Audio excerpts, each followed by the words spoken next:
দুর্ভিক্ষের হাহাকার শুনে সে ছুটে আসে, তার প্রাসাদ ছেড়ে প্রজাদের পাশে।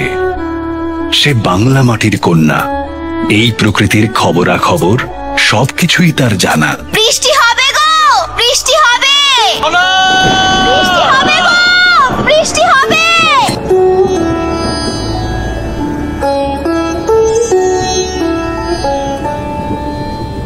আমি গণনা করে দেখেছি সোমবার প্রাতঃকালই যাত্রার উপযুক্ত সময়, তাই আমি সোমবারই যাত্রা করব।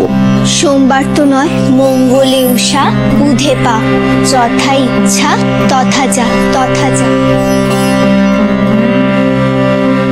পরবর্তী গল্পটা আপনাদের সকলেরই জানা। বরাহর আদেশে তার পুত্র মিহির খনার জিহবা কেটে দেন।